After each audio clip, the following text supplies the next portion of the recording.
मेरी ज़िंदगी की शुरुआत किसी आम बच्चे की तरह नहीं हुई थी। जब मैं सिर्फ 5 साल का था, तभी मेरे पिता इस दुनिया को छोड़कर चले गए। उस दिन के बाद मेरी माँ ने सिर्फ एक रिश्ता नहीं खोया, बल्कि अपनी पूरी दुनिया खो दी थी। लेकिन उन्होंने कभी मुझे ये महसूस नहीं होने दिया कि हमारे घर में कुछ कमी है। मेरा नाम रवि है और मेरी माँ का नाम सरिता। लोग उन्हें विधवा कहकर बुलाते थे, लेकिन मेरे लिए वो सिर्फ मेरी माँ थी, मेरी ताकत, मेरी प्रेरणा। मुझे आज भी याद है जब पिता की मौत के बाद लोग हमारे घर आकर तरह तरह की बातें करते थे। कोई कहता अब क्या होगा, कोई कहता बेटे की परवरिश मुश्किल होगी।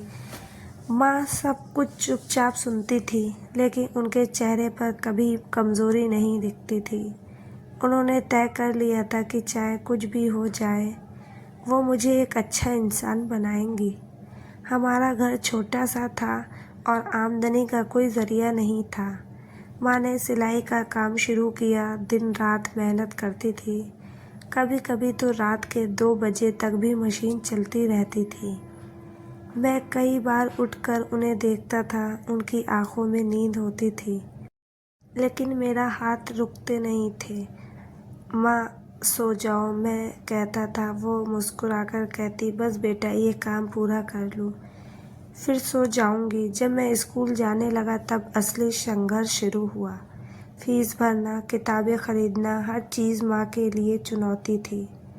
एक दिन मैं स्कूल से रोता हुआ घर आया। क्या हुआ बेटा? माँ ने पूछा। मैंने कहा, सब बच्चे मेरा मजाक उड़ाते हैं, कहते हैं कि मेरे पास नए जूते नहीं हैं और मैं गरीब हूँ। माँ कुछ पल के लिए चुप रही, फिर उन्होंने मुझे अपने पास बैठाया और कहा, गरीबी कोई शर्म की बात नहीं होती बेटा, शर्म की बात होती है मेहनत ना करना। तू बस पढ़ाई कर, एक दिन वही लोग मुझे सलाम करेंगे। उनकी बातों ने मेरे दिल में एक आग जला दी। मैंने उसी दिन तय किया कि मुझे कुछ बनकर दिखाना है। माँ सिर्फ सिलाई ही नहीं करती थी, बल्कि घर घर जाकर कपड़े भी ले आती थी। कई बार लोग उन्हें ताने मारते थे, अकेली औरत होकर बाहर घूमती है, लेकिन उन्होंने कभी किसी की बातों पर ध्यान नहीं दिया। एक बार मैंने उनसे पूछा, माँ आपको बुरा नहीं लगता? उन्होंने कहा, लोगों का काम है कहना और हमारा काम है आगे बढ़ना। उनकी यह बात मेरे जीवन का सबसे बड़ा सबक बन गई। किशोर अवस्था और जिम्मेदारियां जैसे जैसे मैं बड़ा हुआ, मुझे माँ की तकलीफ समझ आने लगी। मैंने भी छोटे मोटे काम करना शुरू कर दिए, अखबार बांटना, दुकान पर काम करना। माँ को यह बिल्कुल पसंद नहीं था। तू बस पढ़ाई कर, बाकी मैं संभाल लूँगी, वो कहती थी, लेकिन मैं जानता था कि वो कितना संघर्ष कर रही हैं। एक दिन मैंने जिद करके, माँ अगर मैं आपकी मदद नहीं करूँगा तो आपका बेटा होने का क्या फ़ायदा? उस दिन उनकी आंखों में आंसू आ गए। मैं पढ़ाई में अच्छा था, मेहनत का फल मिला और मुझे कॉलेज में दाखिला मिल गया, लेकिन फीस बहुत ज़्यादा थी। मैंने सोचा कि अब शायद मुझे पढ़ाई छोड़नी पड़ेगी, लेकिन माँ ने अपने गहने बेच दिए। माँ ये कि आपने क्या किया? मैंने गुस्से में पूछा।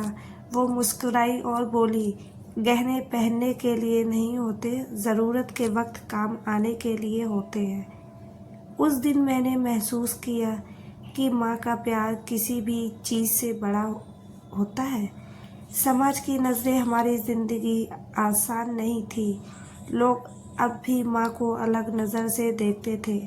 कुछ लोग शादी के लिए दबाव डालते, अभी उम्र है दूसरी शादी कर लो, लेकिन माँ ने हमेशा मना कर दिया। मेरी दुनिया मेरा बेटा है, वो कहती थी। मैं ये सब सुनकर अंदर से टूट जाता था, लेकिन माँ हमेशा मजबूत बनी रही। संघर्ष का अंत नहीं, शुरुआत थी। कॉलेज के दौरान मैंने पढ़ाई के साथ साथ पार्ट टाइम जॉब भी की थी। दिन में क्लास, रात में काम। कई बार थक कर मैं सोचता, क्या ये सब सही है? लेकिन फिर माँ का चेहरा याद आता और मैं फिर से खड़ा हो जाता। अखबार मेरी मेहनत रंग लाई, मुझे एक अच्छी नौकरी मिल गई। जिस दिन मैंने माँ को यह खबर दी और रो पड़ी। आज तेरे पापा होते तो बहुत खुश होते, उन्होंने कहा। मैंने उनका हाथ पकड़कर कहा, माँ आप ही मेरे लिए सब कुछ हो। नया घर, नई ज़िंदगी। पहली सैलरी से मैंने माँ के लिए एक साड़ी खरीदी। उन्होंने उसे पहनकर जब आईने में देखा तो उनकी आंखों में खुशी साफ झलक रही थी। कुछ सालों बाद मैंने एक छोटा सा घर भी खरीद लिया। अब हमें किसी के सामने झुकने की ज़रूरत नहीं है, मैंने कहा। माँ ने मुस्कुराकर कहा, हमने कभी झुकना सीखा ही नहीं। ज़िंदगी पटरी पर आ रही थी कि एक दिन माँ की तबीयत ख़राब हो गई। डॉक्टर ने बताया कि इन्हें गंभीर बीमारी है। मेरे पैरों तले ज़मीन खिसक गई।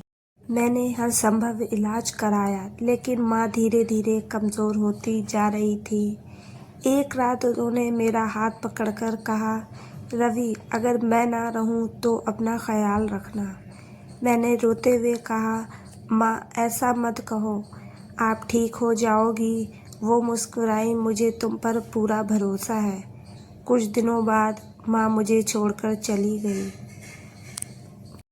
उस दिन मैंने सिर्फ अपनी माँ को नहीं खोया, बल्कि पूरी दुनिया को खो दी। लेकिन उनके दिए हुए संस्कार, उनकी बातें, उनका प्यार, सब कुछ मेरे साथ रह गया। आज मैं एक सफल इंसान हूँ, मेरे पास सब कुछ है, अच्छी नौकरी, घर, सम्मान। लेकिन एक चीज़ की कमी हमेशा रहती है, मेरी माँ।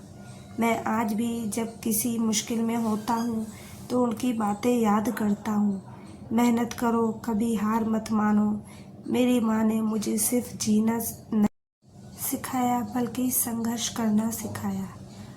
उन्होंने मुझे ये समझाया कि हालत कितने भी मुश्किल क्यों ना हो, हिम्मत नहीं हारनी चाहिए। लोगों की बातों से फ़र्क नहीं पड़ना चाहिए, सच्ची ताकत अंदर से आती है। अगर आज कोई मुझसे पूछे कि मेरी सबसे बड़ी ताकत क्या है, तो मैं बिना सोचे कहूँगा, मेरी माँ। वो भले ही आज इस दुनिया में नहीं है, लेकिन उनकी सीख, उनका प्यार हमेशा मेरे साथ है। यह कहानी सिर्फ मेरी नहीं है, बल्कि हर उस माँ की है जो अपने बच्चों के लिए हर दर्द सहती है, हर मुश्किल से लड़ती है, और हर उस बेटे की जो अपनी माँ को अपनी दुनिया मानता है। तो दोस्तों, इस कहानी को लेकर आपकी क्या राय है, कमेंट बॉक्स में ज़रूर बताएं। और अगर आपको हमारी आज की कहानी अच्छी लगी हो तो प्लीज़ लाइक ज़रूर करें। अगर आपने अभी तक हमारे चैनल को सब्सक्राइब नहीं किया है तो कर लीजिए। तो मिलते हैं ऐसी एक और मोटिवेशनल कहानी के साथ। Thank you so much.